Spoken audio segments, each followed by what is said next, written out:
Ángel Agudo Medina, buenos días. Buenos días, Julia. ¿Cuántas veces nos llaman nuestros espectadores preguntando por sus frutales? Y tú, como siempre, les complaces, has dicho, hoy vamos a explicar cuándo hay que podar esos frutales. Sabes que cada fecha nos marca una labor. Exacto. Y siempre nos esperamos a que esa fecha sea la que corresponda. Y a partir de ahora podemos hacer esa poda que tanto nos preguntan los telespectadores de qué tipos de podas hay que hacer en los frutales. ¿Todos los frutales? Todos los frutales, Julia. La poda te diría que más que necesaria es imprescindible.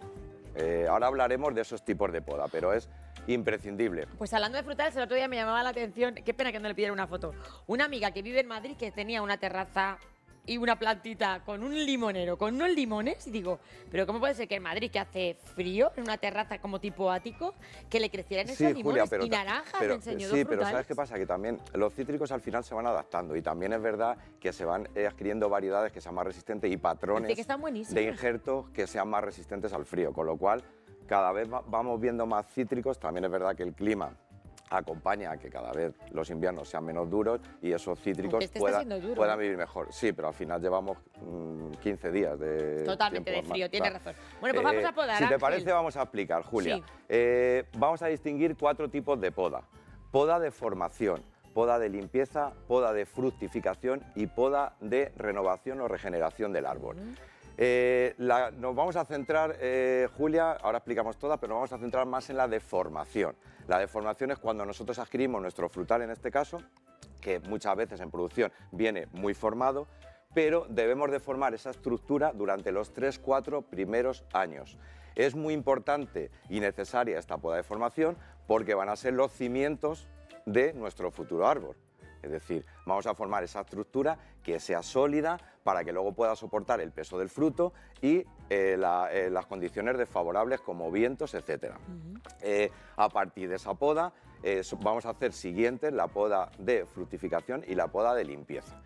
La poda de limpieza es otro tipo de poda, consiste en eliminar todas las ramas indeseadas que veamos en el árbol. Tocones, ramas secas, ramas mal orientadas, etc. Este tipo de poda la aplicamos para todas las especies y en toda la vida del árbol. O sea, siempre vamos a tener que estar quitando ramitas mal orientadas, chupones, tocones, etc. Poda de fructificación, muy importante, la de fructificación. Consiste en eliminar todas las ramas que se hayan agotado con fruto el año siguiente para renovar esas ramas al año siguiente. Normalmente, Julia, renovamos más en los de hueso que los de pepita, porque los de pepita sí que pueden florecer en esas ramas, pero los de hueso sí que necesitan una renovación en el melocotón, albaricoque, etc. Y por último, hablamos de esa poda de rejuvenecimiento o regeneración del árbol.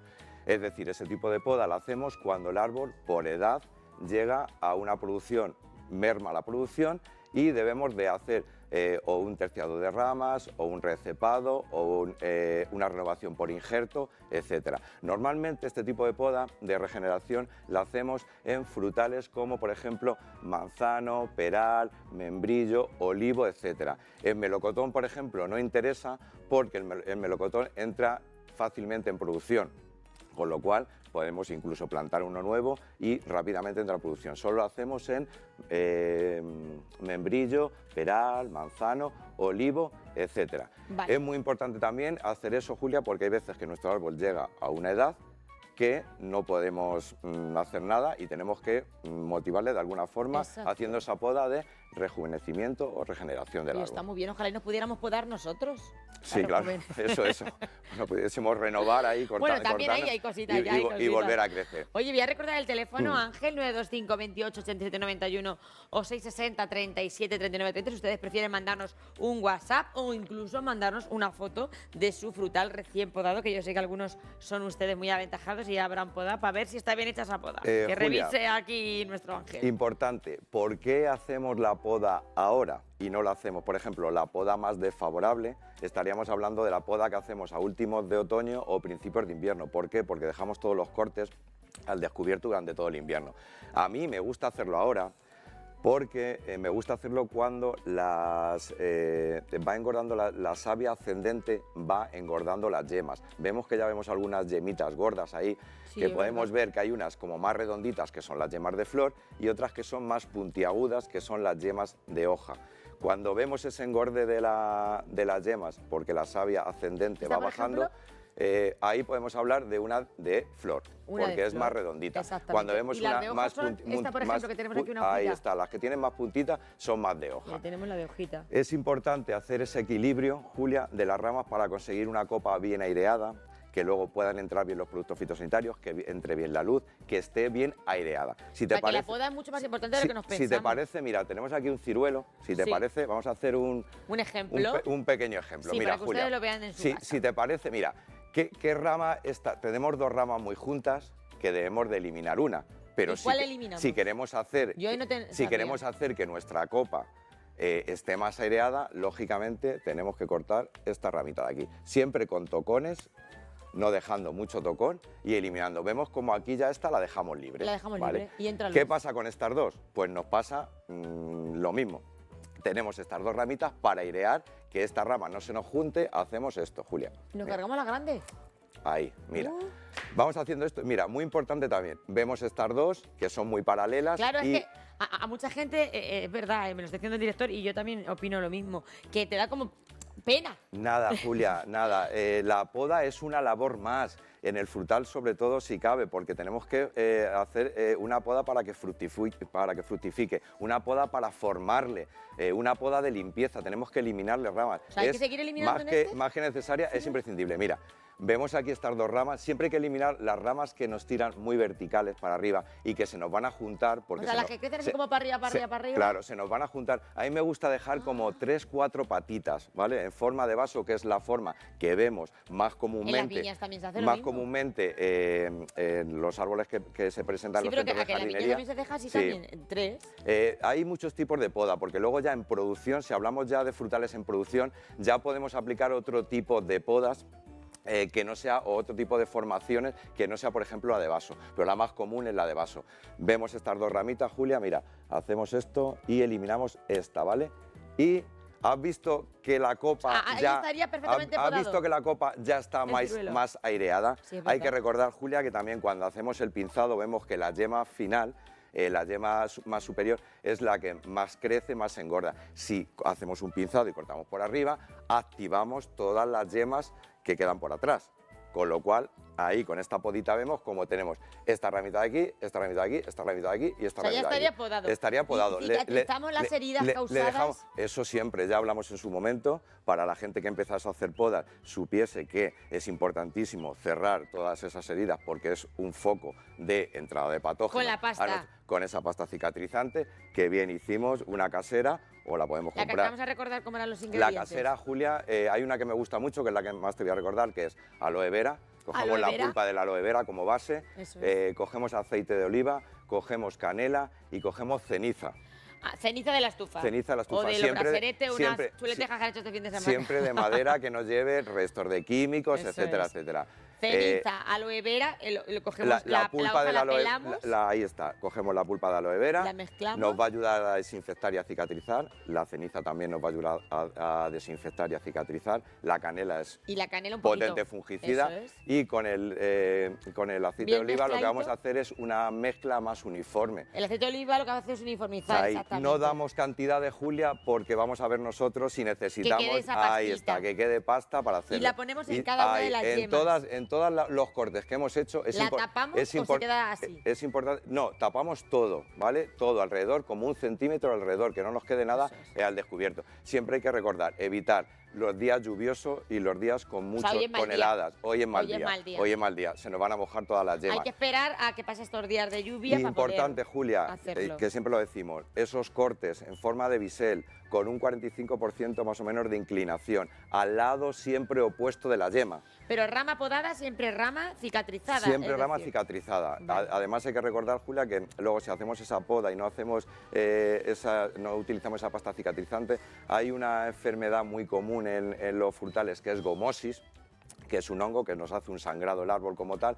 Al final, por esa poda también podemos incentivar a que la abomosis se apodere más de nuestro árbol. Con lo cual, siempre cerrar las heridas. Es igual que cuando nosotros nos caemos, Julia. Si tú te caes y te echas un betadine o algo, al final estás haciendo una película para protegerte esa herida a nivel bacterias, etcétera, etcétera. Pues en los árboles pasa lo mismo. Es una herida que dejamos al descubierto, que sí que es verdad que de aquí en adelante esa cicatrización va a ser mucho mejor, puesto que hay un movimiento de savia y ese movimiento de savia nos va a ayudar a hacer esa cicatrización mucho mejor.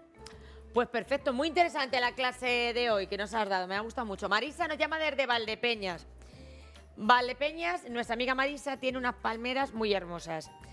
Y lo que pasa es que dice que le han contado que hay un escarabajo que se las come por dentro y tiene ella miedo.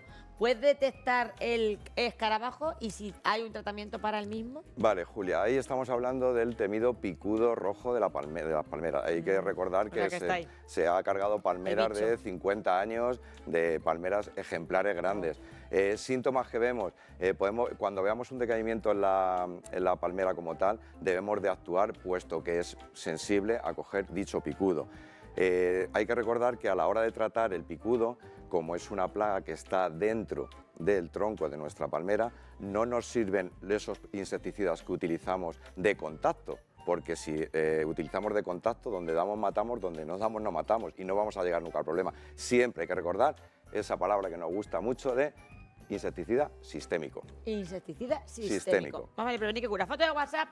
Tenemos a nuestra amiga María que dice que por qué no le salen las flores a su planta si está sana. Pues ahí, y es verdad que tiene muy buen aspecto. Ahí, Julia, muy importante. Aparte de que reunir las condiciones adecuadas del sustrato ligero, esponjoso, bien drenado, etcétera, es importantísimo ese plan de abonados que siempre decimos. En este caso, para plantas de flor.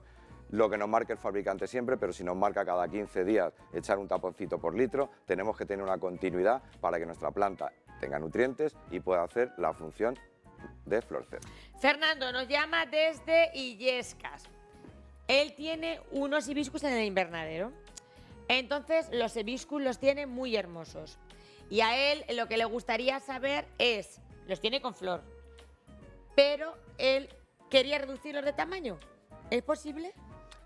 Para el hibiscus, si es el rosa sinensis, que entiendo que sí, porque lo tenemos dentro del invernadero, que es el más sensible al frío, vamos a esperar un poquito a cuando lo saquemos al exterior, le hacemos esa podita y reducimos en volumen. Eso también viene bien, Julia, para formar mejor la planta. Al final, muchas veces la planta hace unos crecimientos muy grandes o muy largos y al final necesitamos meter la tijera para formar otra vez la planta. Con lo cual, eso lo hacemos, pero cuando el tiempo esté más estable. Nuestra amiga María Dolores de Cuenca. Ella tiene un granado y lo tiene 8 años de granado, pero nunca en la vida le ha echado fruto. De los 8 años. Vale, muchas veces también el factor, ¿Le va a echar? El factor que hablamos seguramente que sí. Muchas veces el factor determinante es esos planes de abonados. Si en nuestro suelo no hay nutrientes, no aportamos nutrientes, nuestros árboles, nuestras plantas, le cuesta hacer las funciones vitales de florecer, crecer, etcétera. Entonces hay que abonar, abonando a lo mejor lo consigue. Abonando, siempre utilizando un abono rico en frutales. Siempre sabes que cada planta tiene su tipo de abono por sus necesidades. Exacto. En este caso vamos a utilizar venga, un abono rico. A ver si hay suerte y lo consigues, claro, hombre, que ya verás cómo sí, ya verás cómo sí. Venga, vamos con una foto de WhatsApp que nos envía nuestra amiga Rocío. Dice que tiene este ficus y que se le han puesto las hojas negras. ¿Por qué puede ser y qué debe hacer? Pues ahí el ficus, Julia, esas hojas negras nos pueden manifestar la aparición de enfermedades fúngicas internas vasculares en la raíz. Al final lo que debemos de hacer es tratar con un fungicida, hacer tratamientos de intervalo de 15 días, que es muy importante hacer esos 3 tratamientos, y reducir el riego. ¿Dónde tiene que echar el tratamiento? ¿Dónde? Sí, aplicarlo vía foliar. Diluimos la cantidad del fungicida por litro de agua a la hoja y aplicamos foliarmente a la hoja. Eso lo repetimos, hacemos 3 tratamientos de intervalo de 15 días y ahí ya valoramos que las hojas nuevas que nos brote del ficus no aparecen con esas manchas. Nuestra amiga Antonia desde Herencia, en Ciudad Real, ella tiene unas calas. Entonces, las hojas de la cala, te cuento cómo está distribuida, han salido hojas en la base de la cala, pero no le echan flor. La cala, hay que recordar, Julia, que florece más adelante. Ya, Es hay que esperar decir, un poquito. O sea, como que no suben, echa de la base, pero para arriba no suben. Ahora, en esta época, cuando empecemos a tener temperaturas más estables y con la ayuda de ese abono, empezarán a aparecer las flores de la cala. Además, la cala florece luego pronto en primavera, es de las primeras en florecer, con lo cual necesitamos un poquito de estabilidad en el tiempo para que muchas flores, como por ejemplo la cala, empiece a marcarnos esos botones. ¿Y qué tipo de abono necesitan las cintas y los calanchoes? Que nos Pues preguntan mira, también. las cintas como planta verde, a mí me gusta utilizar un abono como tal, que es rico en nitrógeno, rico en hierro, para favorecer ese color de la hoja, ese tamaño de la hoja, etcétera. Y a los calanchoes sí que, si tenemos calanchoes de flor, nos decantamos por ese abono más específico de plantas de flor, con ese fósforo, esa potasa, que inducen mejor a esas floraciones. Pues tenemos una foto de WhatsApp de Carmen. Vamos a responderle a Carmen, que nos pregunta que a su planta le han salido estas manchas negras y no sabe el motivo. ¿Qué crees que será? Julia, esas manchas necrosadas siempre nos indican que ha habido un exceso de riego y que nuestra planta tiene hongos en la raíz, con lo cual volvemos a lo mismo, hay que hacer tratamientos con fungicidas, intervalo de 15 días. Hay que recordar que de aquí en adelante, Julia, cuando la temperatura ya ahora en el mes de febrero tengamos algunos días de 20 y algunos... Bueno, que ya se escucha a 20 grados van a llegar, ¿no? Le he dicho en Sevilla. Hay que estar muy pendiente también, porque esta humedad que nos deja ahora y esas temperaturas que luego van a ascender a unos 20 y tantos grados, ahí vamos a tener problemas de enfermedades fúngicas, pero ya estaremos aquí para contarlo. A este paso nos hacemos clima tropical. Claro que sí. Bueno, muchísimas gracias, Ángela. Déjame que te cuente una pequeña cosita. Aparte de los frutales que hemos traído, ves unos frutales que son pequeñitos. Sí. El que no tenga espacio en casa, tenemos frutales enanizantes Minifrutales. en Flower Lover para que tú puedas disfrutar de tu frutita en tu pequeña terraza. Me Siempre hay un encanta. frutal y una planta apta para ti. Me encanta, Ángel. Muchísimas Gracias. gracias. Nos vamos ahora con la música. Gracias.